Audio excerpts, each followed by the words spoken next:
Promo Insiders, the ASI Media podcast that covers the issues that matter most to the promotional products industry. I'm Teresa Hegel, Executive Editor for Digital Content, and today I'm joined by Andy Keller of ChicoBag, and we're going to be talking about extended producer responsibility, what it is, why it matters, and just kind of giving everybody the rundown on it. So thanks so much for joining us today, Andy. I'm happy to be here. Thanks for having me. So, extended producer responsibility, also known as EPR.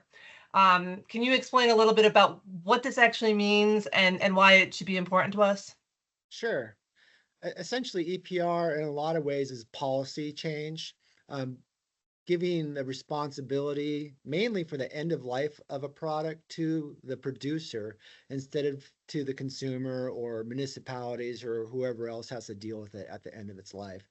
So what this does is it creates a framework that incentivizes producers to think about the end of life in the design of the product so that they're not creating a problem for someone down the road. Right.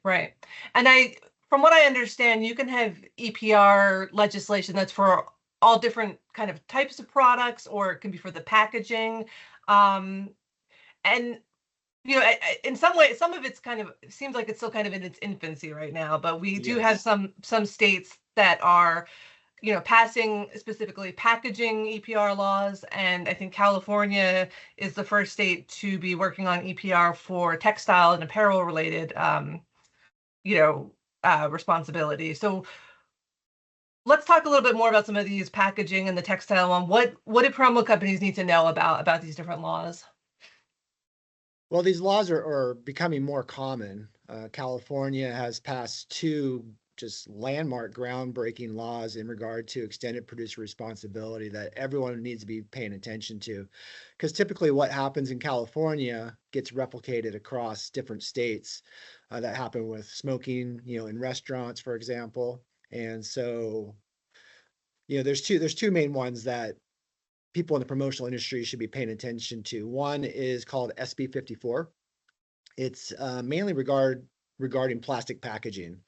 And so it basically mandates a reduction in single-use plastics, requiring a 25% reduction by 2032. They also are requiring recyclability and compostability. So by 2032, all single-use packaging and plastic foodware must be recyclable or compostable.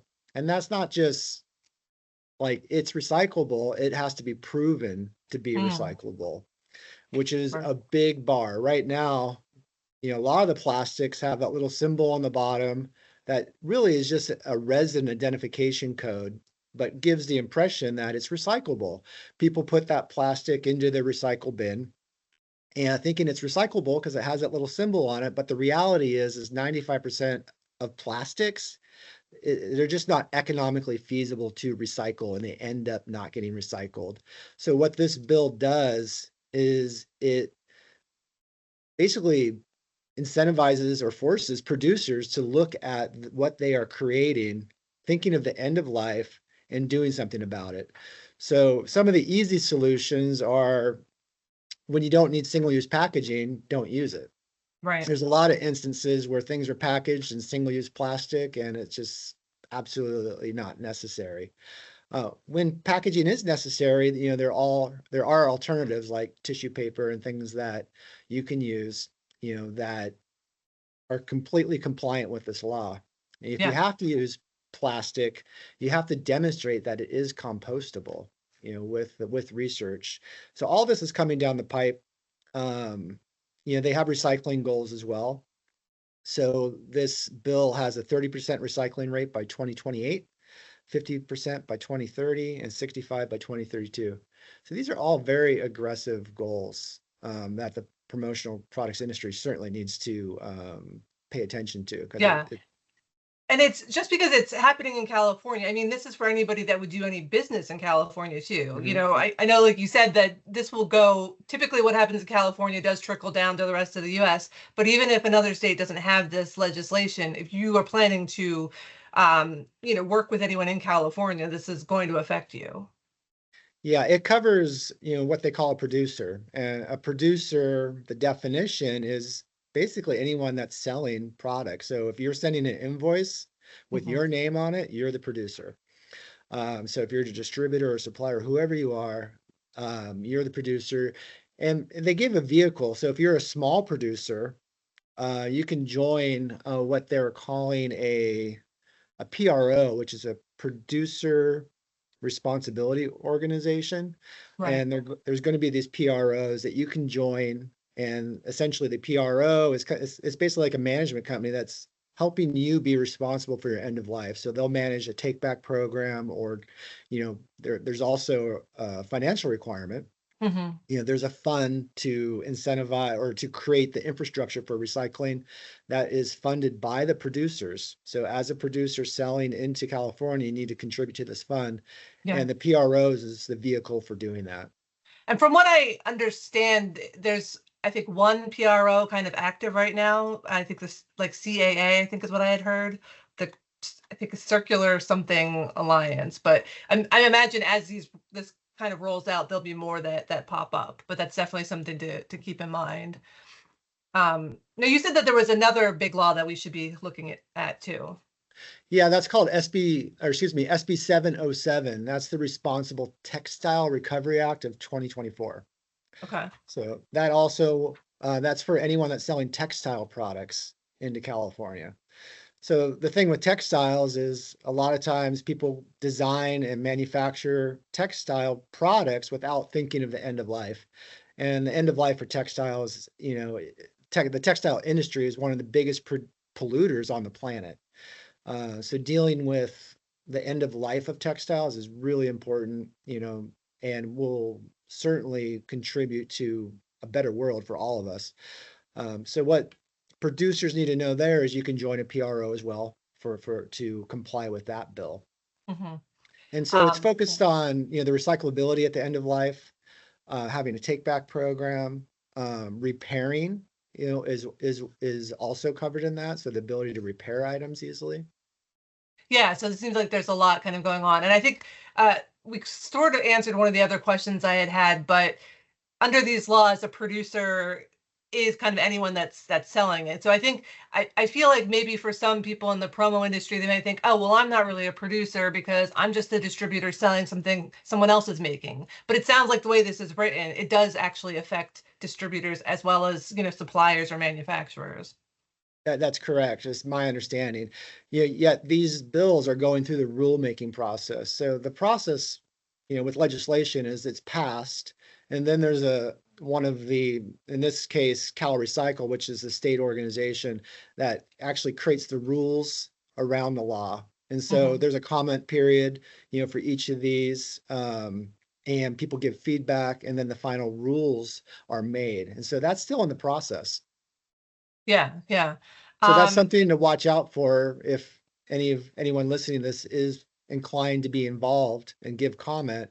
You could go to California. It's called Cal Recycle. It's basically California's EPA. Go to okay. their website and look up these bills, and then you can see if the comment period is open or not.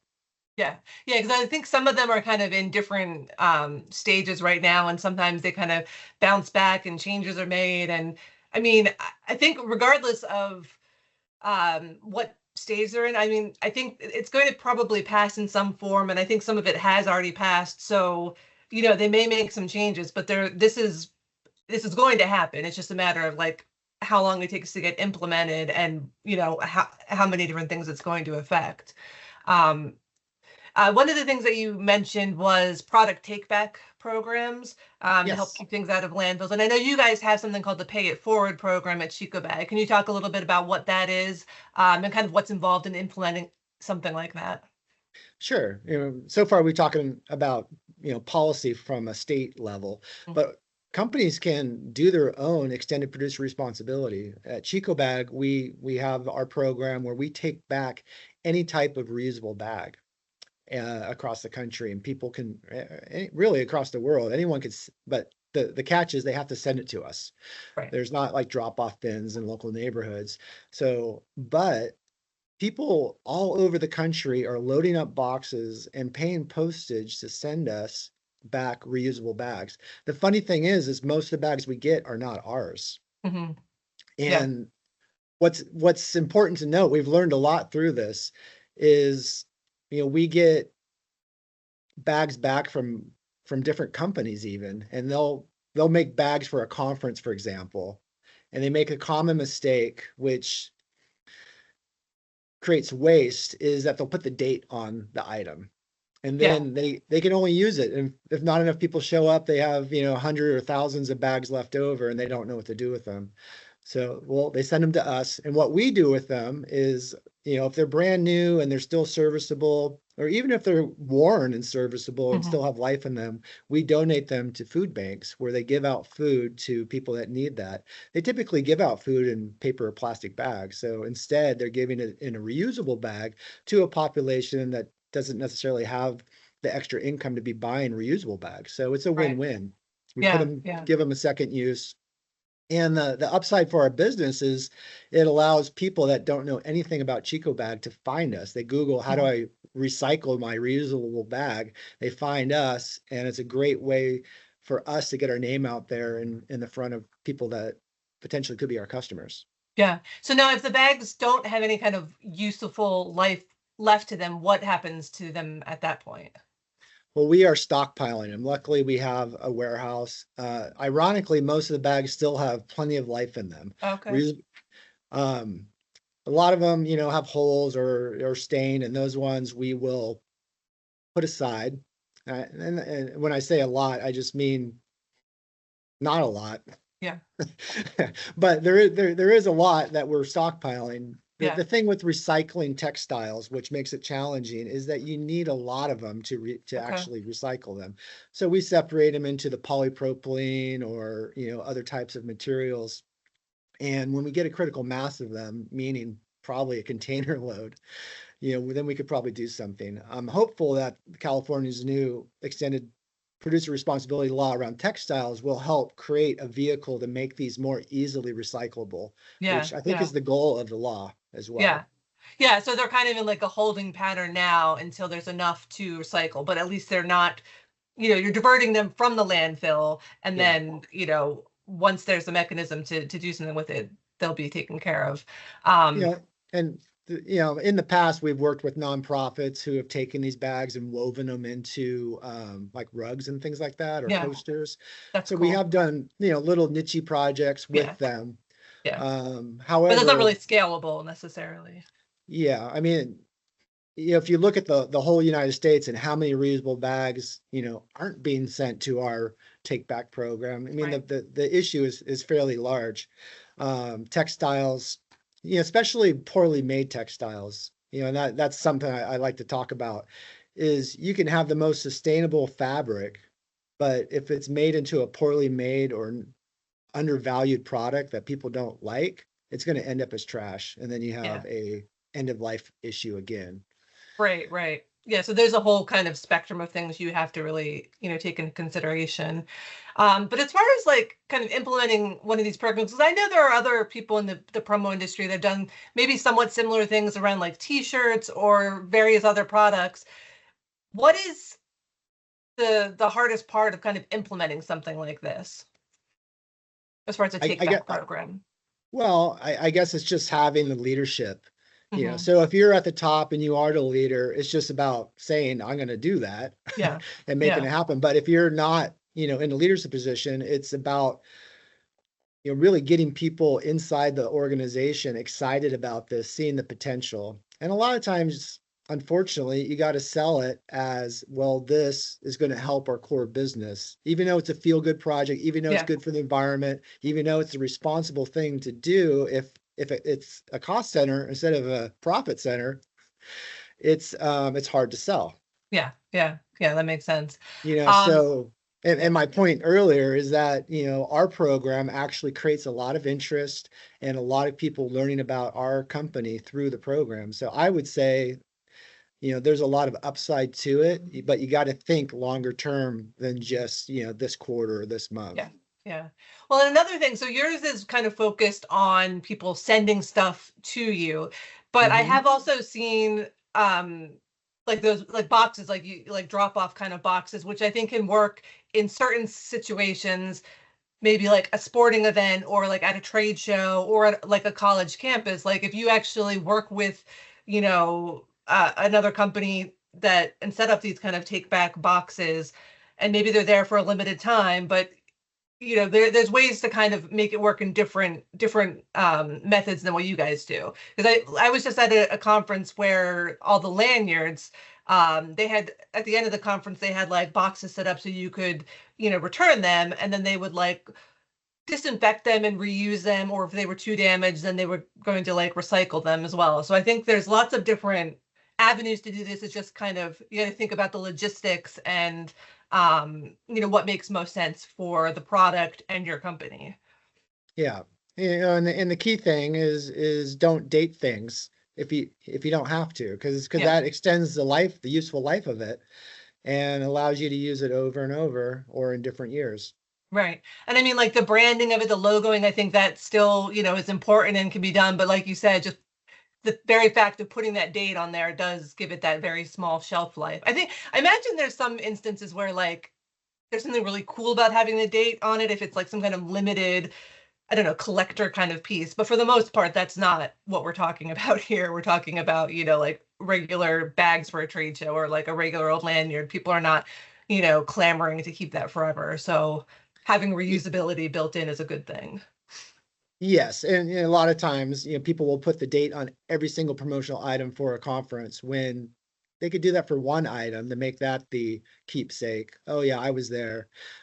And all the rest of the stuff doesn't have to, do that. But it's Right. just a matter of being conscious of it and making that choice. Yeah. Yeah. And I Yeah. think that's a kind of like a mindset shift that once you realize it, it's so simple to change that habit. But until you do, you like, oh, we've always done it this way, and you never think about doing it in a different way. But once you do, it's easy. It's such an easy thing to do in the future.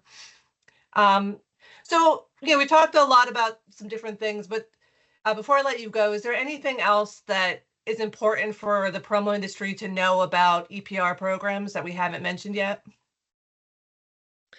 I think the biggest thing is, EPR doesn't have to be, top down from government, on to business. Business can be the leader and be responsible. And that really it happens in the design process, is designing with the end in mind.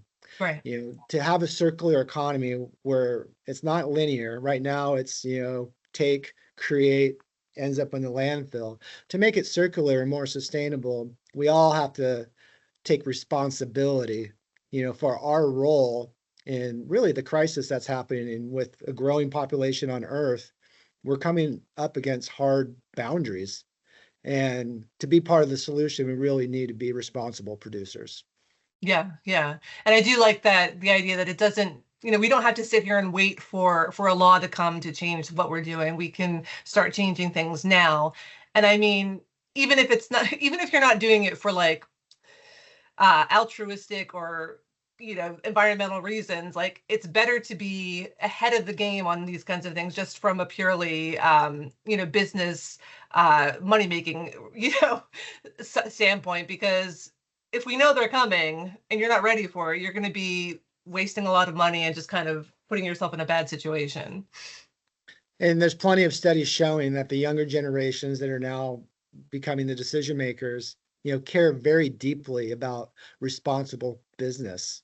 And businesses that aren't responsible are going to be penalized moving forward, and responsible businesses are going to be rewarded. So there is a huge economic incentive for companies to get, in the right mindset about thinking about the end of life of their products now.